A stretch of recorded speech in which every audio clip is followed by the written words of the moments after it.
नाज़रीन अस्सलाम वालेकुम। अब तक के साथ डॉक्टर दानिश हाजिर है। आज हमारे मेहमान हैं सरबरा MQM पाकिस्तान बहाली कमेटी डॉक्टर फारूक सत्तार मौजूद हैं हमारे साथ। सर आपका बहुत शुक्रिया, आपने ज्वाइन किया।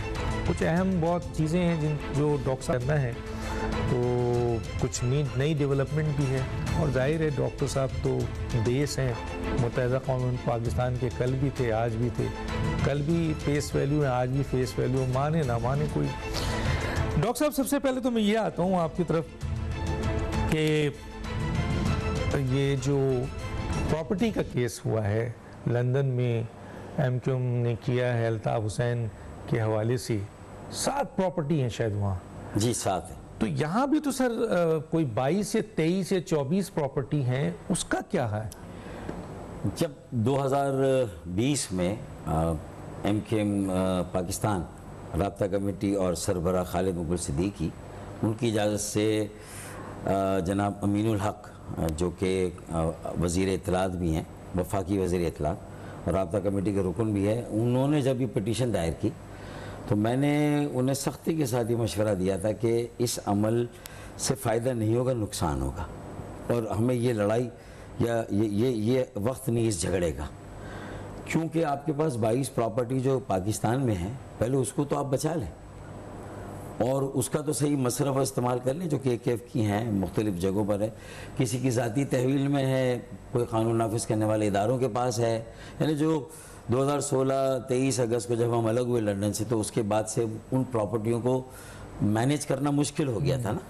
KK की प्रॉपर्टीज, KKF की, जी हाँ, उसकी प्रॉपर्टी है और जाहिर है कि उसको मैनेज करेंगे, उसको इन्वेस्ट करेंगे, उसको सही इस्तेमाल करेंगे, तो उसका मसरफ़ ये था ना कि भाई शोधा और लापता साथियों के लवाहिकीन के बच्चों की तालीम, उनकी सेहत, इलाज मालजा और उनके जो रोज़मर्रा की या बुनियादी अखराजात है उसको आप देखेंगे।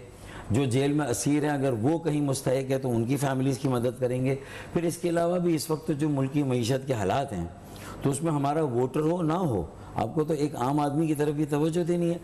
मेरे ख्याल में शौकत खानम मेमोरियल से ज़्यादा अच्छा कैंसर का अस्पताल अगर लंदन की 7 प्रॉपर्टी और यहाँ की 22 प्रॉपर्टियों को हम सही मैनेज कर लें तो उससे ज़्यादा अच्छा और सही मानों में कैंसर के जो मुतासरा या जो गरीब मरीज़ हैं उनका सही इलाज हो सकता है। हम भी ये क्रेडिट ले सकते हैं, ये प्राइड ले सकते हैं कि हमने भी एक सियासी जमात होने के बावजूद भी KKF के। पहले तो मैं ये सवाल रखूँगा कि क्या ये सही फैसला है MQM का जो उन्होंने बानी MQM के ख़िलाफ़ जो 7 प्रॉपर्टी है उसके ऊपर ये जो पिटीशन दी थी? नहीं, मैं इसके ख़िलाफ़ था। उस वक्त मैंने इनको मशवरा दिया था और मेरा पब्लिक रिकॉर्ड पर बयान है कि मैंने इसकी मुखालफत की थी। आप समझते हैं कि ये नहीं करना चाहिए था, लेकिन ये हो गया। तो अब और वहाँ से जब जवाब दावा आया लंदन से उसके, तो उसमें 2-3 जगह मेरे कुछ इक़दाम को मेंशन किया गया था जिसे मुझे ही एड्रेस करना था। तो MQM पाकिस्तान ने नहीं, खालिद मुगल सिद्दीकी ने नहीं, अमीनुल हक ने नहीं, मुझसे नज़र मोहम्मद साहब जो इनके एडवोकेट ने रब्ता किया और कहा कि देखें गैर जानिबदार या MAKS क्यूरी के तौर पर तो शायद आप नहीं पेश हो सकेंगे, आपको होना तो हमारी तरफ से होगा, लेकिन मैं ये गारंटी देता हूँ कि प्रॉपर्टी से मुतालिक आपको कोई सवाल नहीं होगा। जो MQM पाकिस्तान की MQM की जो आइन की तारीख है उसमें कब कब आइन बना, कब कब उसमें तरमीम हुई, उसमें नुक्ता नज़र में इख्तलाफ है MQM पाकिस्तान का और MQM लंदन का, उसको क्लियर करें और अपने 23 अगस्त के इक़दाम को जस्टिफाई करें और 31 अगस्त 2016। मैं यहाँ कुछ सवालात हैं, चाहूँ तो आपकी इजाज़त हो तो मैं पढ़ दूँ। मसलन वकील का सवाल था 31 अगस्त 2016 को एक MQM की राब्ता कमेटी का एक हंगामी मीटिंग तलब की गई और इसमें करारदाद के जरिए आइन में तरमीम की गई जो आपका इख्तियार नहीं था। जी बिल्कुल। तो उसका जवाब भी है, उन्होंने कहा है कि फैसला सरासर गैर कानूनी है क्योंकि वो राब्ता कमेटी का फैसला नहीं था। ये मैं पढ़ रहा हूँ, मुस्तफ़ा अजीज़ आबादी ने उस पर वहाँ दिया है, तो मैं चाहता हूँ कि ज़रा, क्योंकि बहुत इंपॉर्टेंट पॉइंट्स उन्होंने रेज़ किए। फैसला नहीं था और फैसले के बानी कायद जनाब अल्ताफ़ हुसैन ने कोई तौसीक़ नहीं की थी। MQM के बानी कायद अल्ताफ़ हुसैन ने 23 अगस्त 2016 को अपने बयान में तंजीम साजी और फैसला साजी का इख्तियार पूरी राब्ता कमेटी को दिया था, फारूक सत्तार को नहीं दिया था। राब्ता कमेटी के कन्वीनर और लंदन में 8 अरकान मौजूद थे, लेकिन 31 अगस्त 2016 के इजलास के हवाले से राब्ता कमेटी के कन्वीनर नदीम नुसरत और लंदन में मौजूद अरकान राब्ता कमेटी के अरकान को कोई इल्म नहीं था। फारूक सत्तार ने अपने घर पे चंद लोगों को बुलाकर इजलास किया और आइन में तरमीम की। बानी वकायद अल्ताफ़ हुसैन का नाम आइन से निकाला और MQM पाकिस्तान के नाम से अपनी नई पार्टी बनाने का ऐलान किया, जिसका इन्हें कोई इख्तियार नहीं था।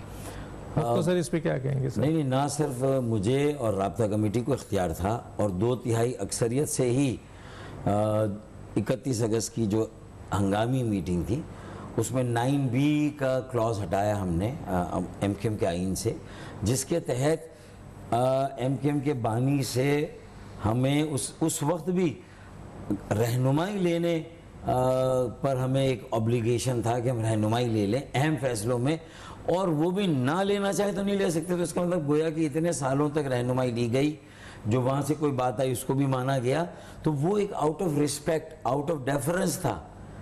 और 9B क्या था सर? 9B ये था कि भाई the central coordination committee shell in all important policy matters seek guidance from the founder of the party, Mr. Altaf Hussain, in London whenever it deems fit। DEEM का लफ्ज़ अगर लगा दें तो जब आप समझें कि लेना है तो आप लें और ना समझे तो ना लें।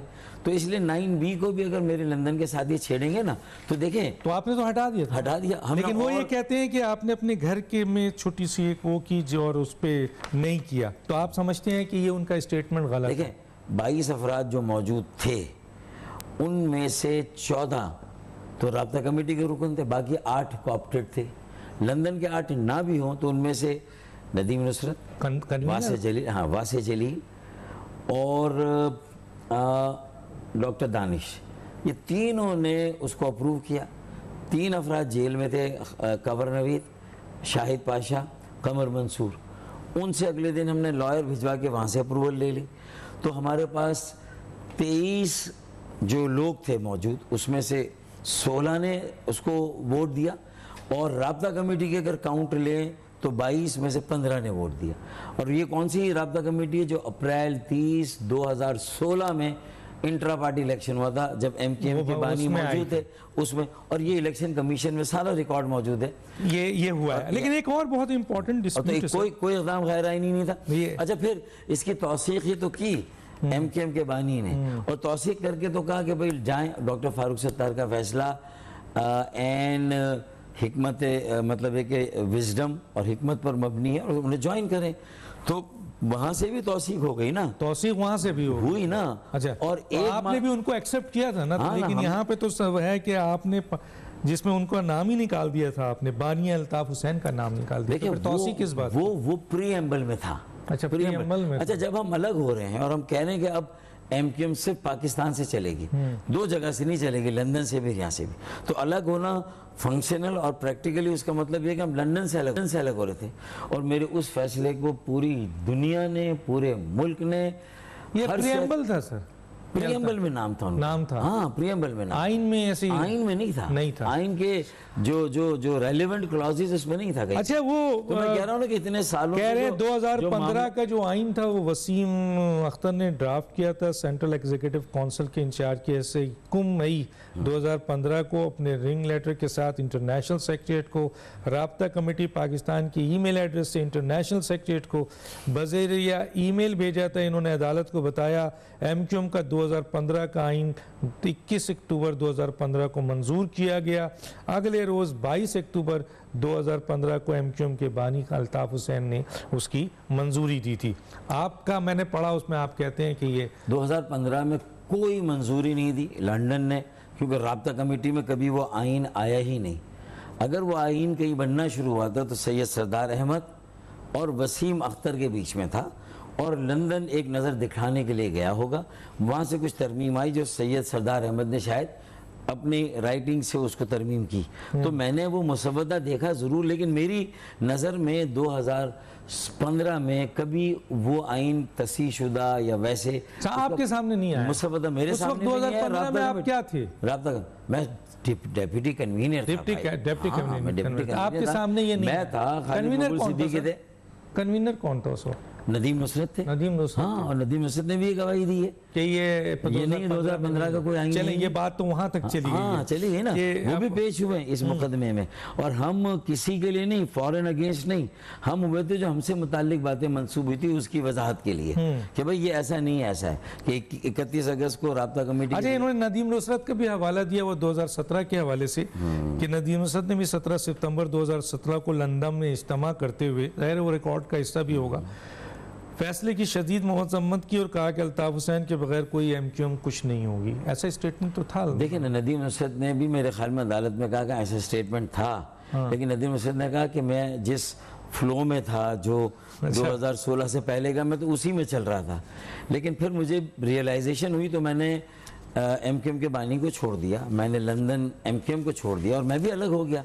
और मैं समझता हूँ कि मैंने ये जो सब बातें की गलत थी और डॉक्टर फारूक सत्तार का इकदाम सही था, जिससे कि तहरीक बची, पार्टी बची, लोग बचे। अच्छा, अब ये मुझे बताइए, अगर कायम है तो वो आपकी गुफ्तगू सिर्फ यहीं तक महदूद थी या असासे पे भी बात हुई? मेरी सिर्फ नहीं। अब आइए मुझे ये बताइए कि एक आप स्क्रिप्ट में एक लफ्ज प्रॉपर्टी से मुताल्लिक बता नहीं है, ठीक है, आप कह रहे हैं नहीं है, नहीं है, बिल्कुल। कहीं नहीं। अच्छा, ये मुझे बताइए KKF की जो तकरीबन 2 अरब की जो कैश था वो कहाँ है? तकरीबन सुना है हमने। नहीं, ये भी जब मैंने एक अपनी पोजीशन क्लियर करने के लिए बात की कोर्ट में, तो मेरे लंदन के साथियों ने इस तरह की बौछाड़ की प्रोपेगेंडे की कि डॉक्टर फारूक सत्तार ने MQM के बानी के खिलाफ जो है वो गवाही दे दी। मैंने फिर प्रेस कॉन्फ्रेंस वाजे किया तो मुझ पर यह भी इल्ज़ाम वहाँ से लगा, या बहुत सारे साथियों ने जो तहरीकी नज़रियाती हो सकते हैं, कहा कि 2 अरब रुपए जो है वो बंदर बांट है, जिसकी वजह से फारूक सत्तार इतनी मुखालफत करते थे खालिद मुगल सिद्दीकी की या वसीम। सर 2 अरब था, या 2 अरब 2013 में था ना सर? हाँ, जब MQM के बानी थे उनकी सरपरस्ती में था उस वक्त। 2013 में 2 अरब रुपए आपको कितना? 2014 में वो चंद करोड़ 2014 और जब पार्टी मैंने 2016 में टेक ओवर की तो 3 करोड़ रुपए थे। तो 3 करोड़ थे जब और हमने ज़कात, फितरा, कुर्बानी की खालों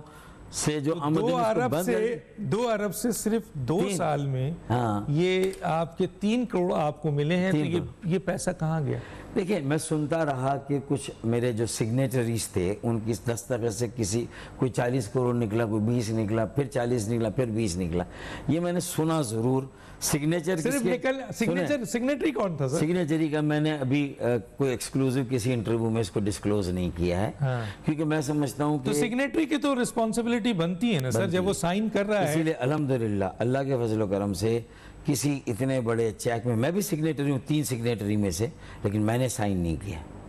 तो इसका मतलब ये कि देखिए इतनी बड़ी रकम निकले और आपको पता है ना, तो तो कह रहा ना कहाँ तो ये तो मालूम। उस वक्त आप क्या थे सर? उस वक्त भी डिप्टी कन्वीनर थे आप? था, मैं डिप्टी कन्वीनर। तो फिर आपकी जिम्मेदारी KKF का मैं सिर्फ रुकन नहीं, KKF का रुकन और सिग्नेटरी था। KKF का ना मैनेजिंग ट्रस्टी था, ना KKF का चीफ। अच्छा, ये इसको कौन देखते थे? क्या वो ये जो आपके KKF के चीफ कौन थे, चेयरमैन कौन थे? वो सेनेटर थे अहमद अली भाई, अहमद अली साहब। तो वो भी सिग्नेटरी थे या नहीं थे? वो नहीं, वो तो लाते थे मेरे ख्याल में चेक और साइन करवाते होंगे, लेकिन सिग्नेटरी वो नहीं तो थे। क्यों नहीं आप ये बताने? लेकिन मैनेजिंग ट्रस्टी थे। सिग्नेटरी तो कोई था ना, उसका नाम बताने में। उसका नाम अभी तो मैं डिस्क्लोज नहीं कर सकता। बिल्कुल, मैंने किसी भी इंटरव्यू में एक्सक्लूसिव किसी को अभी तक ये मौका नहीं दिया। ये तो आपके डॉक्यूमेंट्स में तो होगा ना सर? वो देखें, ये डॉक्यूमेंट्स में तो होगा कहीं ना कहीं है, डॉक्यूमेंट में है, रिकॉर्ड पर है। और बैंक में जब चेक गया तो कैश हुआ ना। क्योंकि अभी हम फॉरेन फंडिंग केस का जब हम देख रहे हैं, डॉक्यूमेंटेशन सामने आई, तो वहां पर इमरान खान जिस पे साइन करते थे या जो उन्होंने ऑथोराइज किया था, जो और दूसरे लोग थे या ट्रस्ट के जो लोग थे, जो तारिक शफी थे, सिग्नेटरी थे, उनकी तो आ गए ना, डॉक्यूमेंटेशन थी। तो सर ये कोई छुपने वाली बात तो नहीं है ना? मैं ये कह रहा हूँ कि वो किसी तहकीकात के नतीजे में आई होगी ना। तो कोई तहकीकात अगर होती है, होगी या हो रही थी, मैंने सुना था शुरू में FIA वाले कर रहे थे, वो अचानक वो तहकीकात बंद हो गई। चले बंद हो गई तो अल्लाह अल्लाह खैर से अल्लाह। लेकिन मैं ये कह रहा हूँ कि चलें इस केस के बहाने से, जो कि नहीं होना चाहिए था केस, अब ये प्रॉपर्टी का कज़िया छिड़ गया, वो अपने आप को 100% सही और इन्हें 100% गलत, ये उनको 100% गलत, खुद को 100% सही। तो मैंने कहा भाई ना मैं उनके साथ हूँ ना इनके साथ, मैं उन प्रॉपर्टियों को जिस तरह देखें, MQM के बानी ने भी कहा ये मेरी ज़ाती मिल्कियत नहीं है, ये शहीद हो उनके लवाहिकीन का हक है। तो मैं कहता हूं कि वो लंदन वाले अपना प्लान बता दें, उन 7 प्रॉपर्टियों को कैसे डिस्पोज करेंगे और 14 तक उस अमानत को कैसे पहुंचाएंगे, और यहाँ की 22 प्रॉपर्टियों की ये हिफाजत करें उसके चक्कर में पड़ने की बजाय, और वो ये बता दें कि हम 22 को कैसे सेव करेंगे, चाहे वो कानून नाफिज करने वालों के पास हो, किसी के जेर कब्जा हो, कोई उस उसमें रह रहा हो, ये अब आपको फैसला करना है। नहीं तो आप पर भरोसा कौन करेगा सर? मसला कहने का ये इसका भी मैंने हल प्रेस कॉन्फ्रेंस में दिया। मैंने कहा भी देखें, 2 लंदन इंटरनेशनल सेक्रेटेरिएट एमक्यूएम के लोग आ जाएं, 2 एमक्यूएम पाकिस्तान के 2 मैं दे देता हूँ, तो हम 6 होकर 6 आप ले लें। सैलानी ट्रस्ट के बशीर फारूकी साहब से, जेडीसी के जफर अब्बास से, आलमगीर ट्रस्ट से, छीपा ट्रस्ट के छीपा साहब से ले लें। इन पर तो ट्रस्ट है, इन पर लोगों का ट्रस्ट है ना। SIUT से ले लें और अब्दुल सत्तार एदी, फैसल एदी से आप ले लें, तो वो 6 वो ले लें, 6 हम हो जाएं, तो मेरे ख्याल में ये इसका बेहतरीन हल निकलेगा। और इन 2 और 2 अरब का इसकी इन्वेस्टिगेशन होनी चाहिए। भाई देखिए, मैं नहीं मुतालबा करता होनी चाहिए नहीं होनी चाहिए, कहाँ गई। हो सकता है कि ये 2 अरब भी अगर कहीं गए आए, हो सकता है ये भी बाहर चलेगा और ये उसी प्रॉपर्टी में इन्वेस्ट होगा जो लंदन में है। तो ये फिर तो आपका ये मेरा एजम्पशन है मेरा। ये भी तो, लेकिन इसकी सही जिम्मेदारी जो है वही देगा ना जिसके पास ये पैसे थे, ये जो निकाल रहा था और जिसका नाम आप देने को तैयार नहीं। डॉक्टर साहब बस यहाँ पे जरा रोकूंगा, मुझे एक ब्रेक लेना है नाज़रीन, एक ब्रेक लेता हूँ फिर वापस आता हूँ।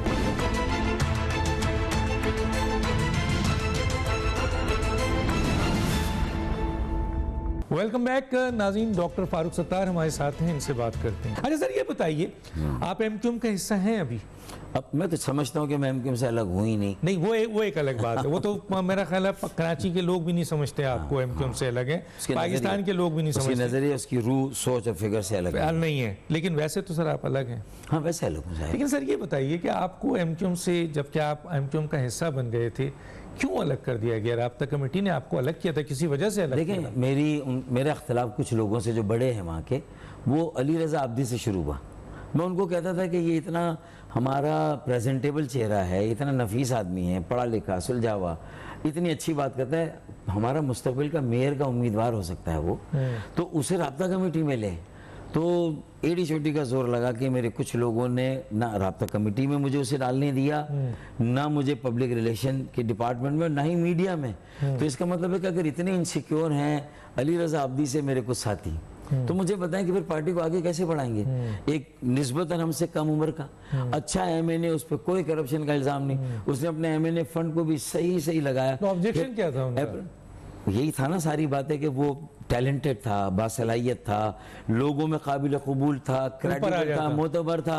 लेकिन सर वो हमें तो ये भी पता चल रहा है कि अच्छा, फिर उसके बाद हाँ, जो असल में जो ड्रॉप सीन हुआ, क्लाइमैक्स, वो जब कामरान टिसूरी भाई को मैंने लेने की बात की या सीनियर डेप्यूटी कन्वीनर बनाया और फिर सेनेटरशिप की बात की, उनके कुछ जो एहसानात थे जो पार्टी के लिए काम किए और उनकी क्वालिटी को देख के, तो पूरी दुनिया को उन्होंने मेरे खिलाफ कर दिया। क्या कि दोस्ती निभा रही है, अल्लाह ना करे वो मेरी ATM मशीन है। अगर इस उम्र में आके और आखिर में मुझे कोई ATM मशीन कामरान भाई जो मेरे दोस्त, मेरी वाइफ, उनकी वाइफ दोस्त बनाना था, तो यार मुझे डॉक्टर दानिश बताओ, क्या मेरे पास 35 सालों में और इस तरह की ATM मशीनें नहीं आती?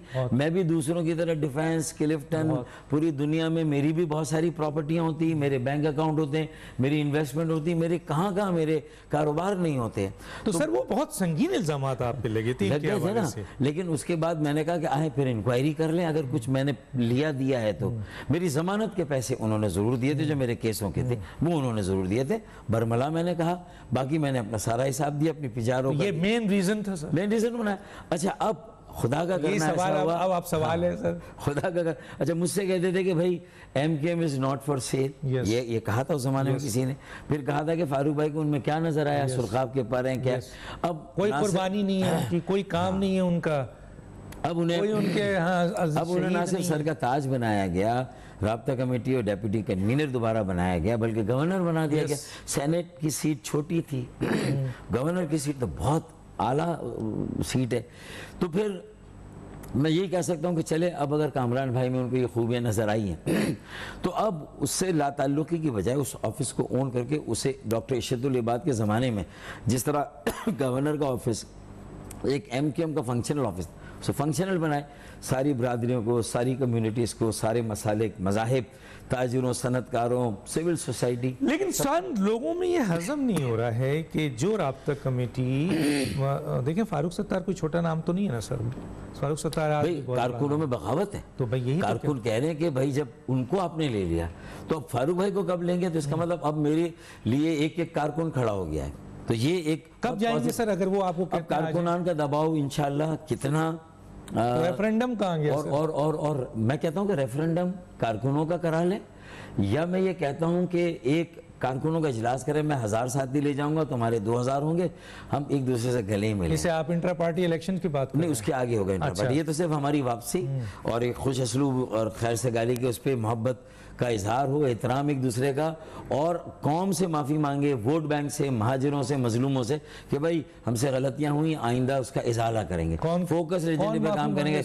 मैं और खालिद भाई, आप और खालिद दोनों मिलकर उस इज्तिमा में। अच्छा सर, आपके आने से नहीं सवाल और एक होगा। इंट्रा पार्टी इलेक्शन कराएं, ये बहुत जिसमें ईमानदारी की बात है, जो मेरी उम्र के हैं, जो पुराने साथी हैं, अब आहिस्ता आहिस्ता हमें पीछे की सीट लेनी चाहिए और ड्राइविंग सीट पे 65% या 50% 35 साल से कम उम्र के नौजवानों, बेटे और बेटियों को, अपने बच्चों को बिठाना चाहिए और दुनिया को एतमाद लेना है ना।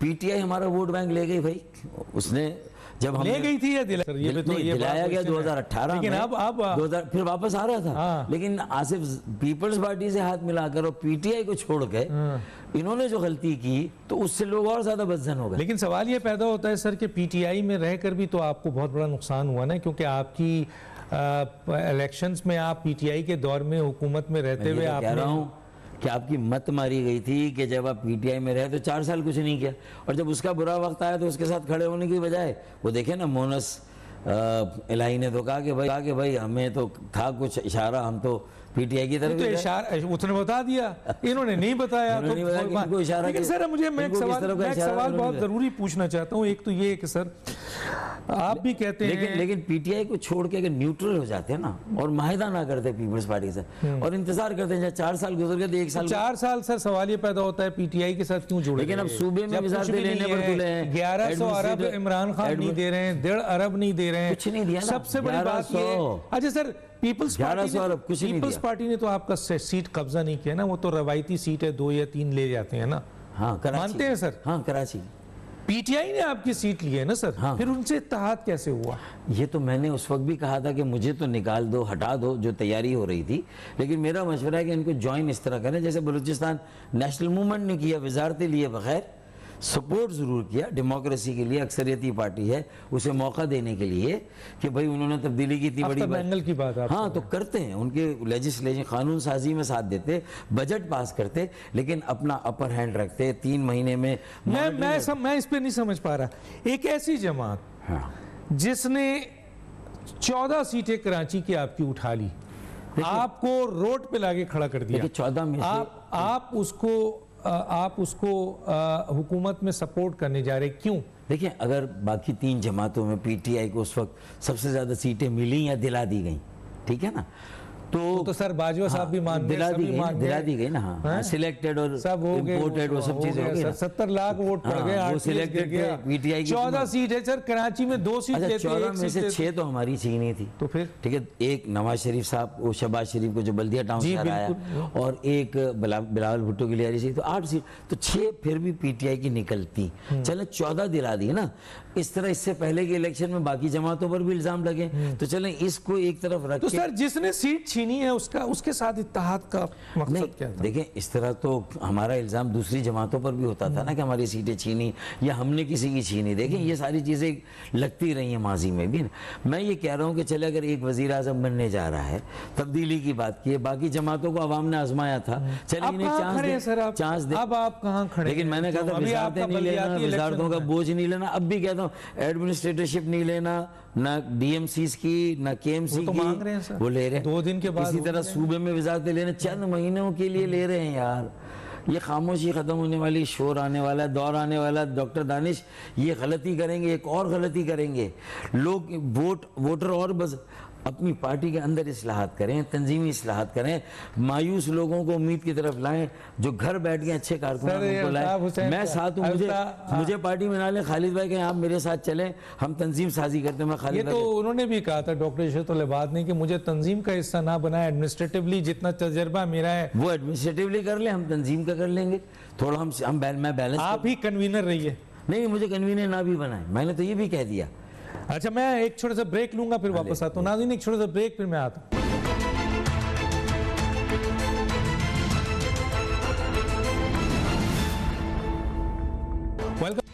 डॉक्टर साहब ये बताइए कि ज़ाहिर है टाइम हमारे पास लिमिटेड और बहुत सारे सवालात हैं। मैं ये पूछना चाह रहा था कि अल्ताफ़ हुसैन साहब भी ये कहते हैं, आप भी कहते हैं, एमक्यूएम भी कहती है कि हमारी जमात मिडिल क्लास लोगों को जो है वहाँ ऊपर तक ले गई, गरीब लोगों को ले गई। लेकिन सर अब जो जिन लोगों को ले गई अरकान पार्लियामेंट, उनमें से अब कितने गरीब हैं? असल में लोग जो है ना निस्बतन देखते हैं कि भाई पीपल्स पार्टी में तो इतनी खुली छूट और इतना फ्री हैंड है कि उनकी करप्शन को तो शायद एमक्यूएम की करप्शन मैच ही नहीं कर सकती ना। नहीं तो वो तो अवेलेबिलिटी की भी तो बात है ना सर, ये बात कि आपके पास इतना अवेलेबल है। लेकिन एमक्यूएम की करप्शन अगर कम भी है ना तो एमक्यूएम ऐसे सर मेरा सवाल ये नहीं है, मेरे पास टाइम है। ऐसे मोहल्लों में आबाद हैं, सुन लें कितने गरीब रह गए ऐसे मोहल्लों में आबाद हैं, कराची में तो कोई ऐसे मोहल्लों में आबाद हैं कि एमक्यूएम के मेयर या वुज़रा करप्शन करें तो उसका फौरन उसकी वबा की लपेट में कारकुन आ जाएगा, क्योंकि वो फिर बेचारे शहीद लोगों के पास अभी भी शहीद नहीं हमारे यहाँ करप्शन तेजी से सरायत करती है। पीपल्स पार्टी में शायद तेजी से सरायत छोड़ दे पीपल्स पार्टी को तो, लेकिन शायद ऐसा हुआ। मैं तो आपका पूछ रहा हूं, जब आप ये क्लेम करते हैं कि हमारे यहाँ से टिकट गरीबों को देते हैं और मिडिल क्लास से देते हैं, तो मुझे ये बताइए कि कितने परसेंट लोग अभी भी आपके वो लोग जो अरकान बने वो गरीब हैं और मिडिल क्लास हैं? पर छोटा सा मैं आगे चलूं। एक वक्त आया कि हमने फिर मिडिल क्लास की बजाय अपर क्लास को भी देना शुरू कर दिया, वहाँ कंप्रोमाइज। सर मैं उनकी बात कर रहा हूँ जिनको दिया गया, आप बोल नहीं रहे नौजवानों की सर, मैं वो वहाँ पे ला रहा हूँ सर। तो मिडिल क्लास के लोग फलांग कर चले गए। गरीब तो वही है, कराची तो वही है, वोटर तो वही है आपका, शहीद तो वही है। इसीलिए कि हमने तो दावा किया था तो और ज्यादा लोगों को महसूस होता है ना, इसीलिए ना पीपल्स पार्टी तो इस चीज में महसूस ही नहीं करती कि करप्शन, ठीक है वो पीपल्स पार्टी है, उनका मामला दूसरा है, कोई खराब आप बोलते हैं कि मिडिल क्लास है, बीमारी वो तो मानते ही नहीं। तो फिर सर पीटीआई पे आज ये सवाल होता है जब वो कहती है करप्शन तो उनपे होता है ना कि तुम्हारे लोग, क्योंकि तुम बोलते हो, पीपल्स पार्टी नहीं बोलती, एमएलएन नहीं बोलती। तो इसी तरीके से सर ये कितने अरकान आपके जो हैं अभी भी गरीब हैं? क्या हुआ? और इसका मतलब ये हुआ कि अब चलिए सर मैं आगे चलता हूं, मुझे ये बताइए दानिश, अब हमें नए खेप और नए लोगों को लाना है, बहुत जरूरी है, बगैर मुमकिन नहीं। यही सवाल मैं ला रहा हूं सर, यही सवाल ऑर्गेनाइजेशन में भी और इंतखाबात में भी यही मैं 65% 35 साल से कम उम्र के होंगे बल्दियात में, MPA सूबाई और कौमी असम्बली में। आप यकीन माने कि एक मौका मिल जाएगा पाकिस्तान बनाने वालों की मौजूदा नस्ल मजलूम कौमियत को own Karachi, save Karachi, make Karachi से शुरू करें तो आप देखें पाकिस्तान में नौजवान मुतवसत तबके के पढ़े लिखे नौजवानों की अच्छी 25 सीट से 6 पे आए हैं। 50,000 जहां आप वो जो है डिफरेंस देते थे वहां 6,000 वोट मिल रहा है, चाहे वो कोरंगी हो, बल्दिया हो, न्यू कराची हो, आपका लालू खेत हो, हर जगह आप पिट रहे हैं सर। तो जाहिर है अवाम अब आपको वोट तो नहीं दे रही है ना, चले सीट छीनी भी गई होगी तो कहने का मतलब ये है कि क्या आप मजीद नहीं देख रहे हैं कि अगर यही हाल रहा तो अगले इलेक्शन में आप 6 से 2 पे भी आ सकते हैं और अभी बल्दियाती इलेक्शन है, कहाँ खड़े होंगे सर? देखिए ना, वो तहरीक और तंजीम जो गुज़िश्ता 35 सालों से अपना मेयर इस शहर में लाती है बड़े आसानी के साथ, एतमाद के साथ, आज वो तंजीम किसी जायज़ बहाने से बार बार इल्तवा में डलवा रही है बल्दियाती इंतखाबात को। क्यों? इसलिए कि एक तो नज़र आ रहा है कि वोटर का रिस्पांस अच्छा नहीं है, हम मुनकसिम और मुंतशिर हैं, और बहुत सारे और फैक्टर्स भी हैं हमारी जो सर अगर कल इलेक्शन हो जाए, हाँ तो गए हाथ से, मेयरशिप गई, क्योंकि आपका एक्सपीरियंस 15 जनवरी को ऐलान तो है ना इलेक्शन कमीशन, लेकिन सर आपका एक्सपीरियंस, और अगर इस मरतबा इल्तवा में नहीं है, इधर भी देख रहे हैं इधर भी देख, ना मेयरशिप मिलेगी, ना डिप्टी मेयरशिप मिलेगी, ना DMC शायद एक आध मिल जाए तो मिल जाए। इसीलिए तो ये डील करके नहीं लेना चाहते हैं कि तो फिर देखें डील करके भी वोटर अगर साथ हैं तो शायद कोई डील भी कामयाब हो जाए मेरे भाई, लेकिन अगर वोटर ही नहीं है और एक तरफ की हवा चल पड़ी तो आप कैसे करेंगे? सर एक दो सवाल PTI फिर जो है वो जमात इस्लामी और TLP, ये तीनों इस वक्त ज्यादा बेहतर पोजीशन में MKM के मुकाबले में। बिल्कुल सही बात है। अच्छा सर 2-3 सवाल है। एक तो ये कि सर अल्ताफ हुसैन ने फौज के खिलाफ ज़्यादा बड़े जुमले अदा किए या इमरान खान साहब ने, आपकी नज़र में दोनों की स्टेटमेंट आपके सामने मौजूद हो? देखिए सर एक बात तो तय है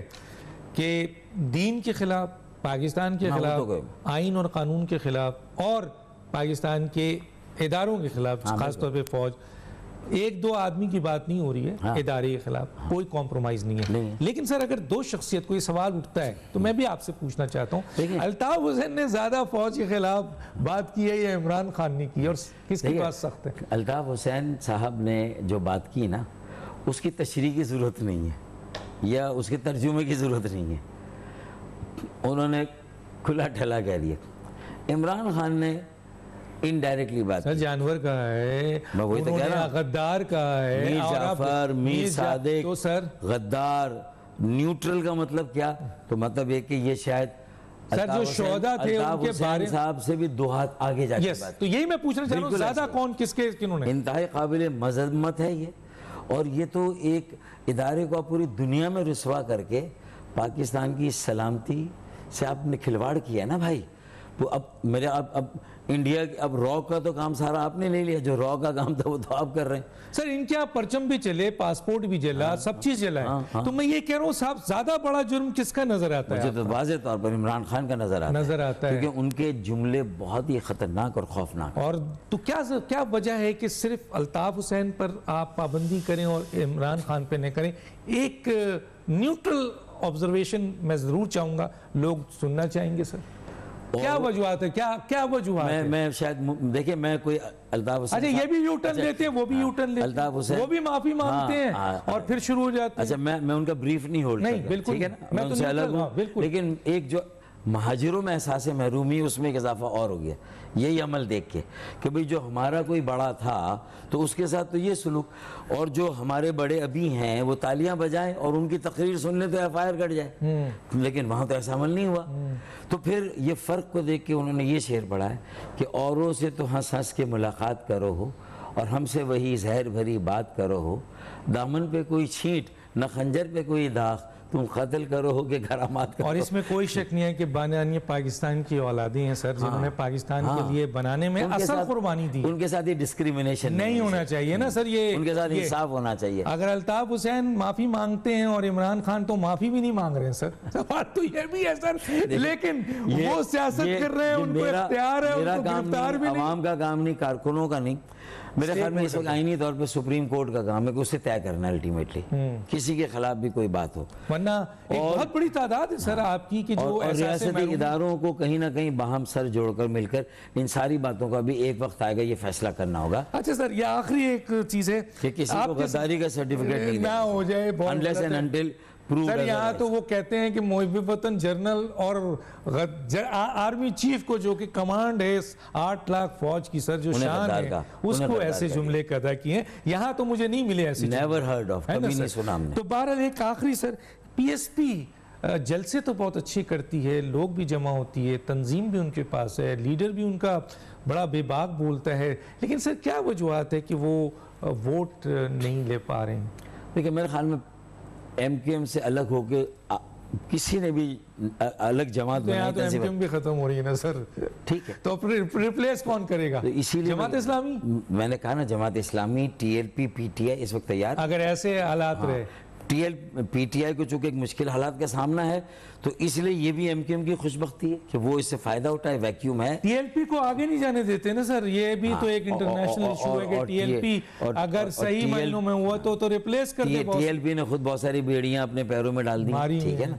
अब जमात इस्लामी कितनी भी तैयारी कर ले, कितना खर्चा कर ले जो उसने किया, लेकिन इलेक्शन साले होके नहीं दे लेकिन सर, एक वो कहते बात ना, आप- ये एक- गांव के सारे चौधरी भी बन जाए तो भी पग तुम्हारे सर सर रहेगी। एक आखिरी बात सर, अल्ताफ हुसैन ये दावा करते हैं कि वहां से बैठकर उन्होंने कराची के वोटर्स को कहा कि वोट ना डालो, वो हमने देखा सर, वोट बहुत कम पड़े हैं सर। देखिए, इसका तजिया भी कम से कम एमकेएम के जो सियासी बसीरत रखने वाले लोग हैं उनको करना होगा कि क्या बॉयकॉट का भी कोई अमल दखल है जो वोट नहीं डल रहा है या कम डल रहा है। पंजाब में तो ऐसा नहीं हो रहा, वहाँ तो बाई इलेक्शन में भी ठीक ठाक वोट पड़ता है। अच्छा, पीटीआई इस खुशफहमी में कि एमकेएम को ही नहीं पड़ा, हमसे थोड़ा ज़्यादा पड़ा पीटीआई को, लेकिन पीटीआई को भी ये कि भाई मैं आज जद पे अगर हूँ तो खुशगुमा ना हो, चराग सबके बुझेंगे, कराची किसी का नहीं, कराची ओपन है, कराची इसका ओपन मतलब है, सर गैप है, वैक्यूम है, वैक्यूम है। उसको फिल करने के लिए MQM को ही अपने पैरों पे खड़ा होना होगा। अगर और वो हो उसके जाए लिए आपका उसके सजेशन लिए मेरे साथ मिलकर खालिद भाई को कुछ सोचना होगा, कुछ करना होगा, जो मैं कह रहा हूँ यही हल है, इसके अलावा कोई हल नहीं है। तो आप चाहते हैं इसमें डॉक्टर इशरतुल इबाद भी शामिल हो? बिल्कुल हो, एक वक्त आएगा कि उनको भी, पर उनको मैं उनकी कराची के अगर लिए उनकी कोई क्लियरेंस का मसला है या उनके वापस आने में कोई वो रुकावट है एक तो ये अलग है। उनका आउटलुक है, वो देखें। वो एक है। और वो अगर ये लेकिन ये कर दें जरूरत है। तो वो मैं समझता हूँ कि उनकी जरूरत है। अना का नहीं सर, अना कराची के लिए, कराची के लिए कराची ना। के लोगों के लिए। देखिए उन्हें भी बहुत सारी बातें, मैं उनसे 3-4 बार जाके मिला हूँ, आखिरी विजिट में नहीं मिला लेकिन उससे पहले, और मेरी उनके दरमियान यही बात हुई कि जो गलतियां हुई इसको दोहराना नहीं है। और वो राजी लोगों- हैं सर इसके लिए? वो कुछ उनमें पर बर्फ पिघली, वो या ना खत्म हुई? नहीं, इशरतुल इबाद में शायद पहले भी आना नहीं थी। नहीं, यहाँ में सर, यहाँ का मैं नहीं कह सकता वहाँ तो बहुत क्योंकि मैं उनके लिए नहीं बात कर सकता। मैं लेकिन आना तो इधर ही है ना सर, है जगह तो इन्होंने दिया, एक्सेस तो यही देंगे ना सर। देखिए मेरे ख्याल में वो इतनी सलाहियत रखते या फिर हैं कि अवाम दिखाए इतनी या सलाहियत रखते हैं इशरतुल इबाद के अपना मुकदमा खुद लड़ें। वो लड़ेंगे। जैसे अब डॉक्टर- मैं तो सर जैसे कराची का अब नदीम नुसरत हैं, वो भी एक बेहतर चेहरा हैं, उनके ऊपर भी मैं नहीं समझता कि कोई बहुत सारे ऐसे इल्ज़ामात हैं।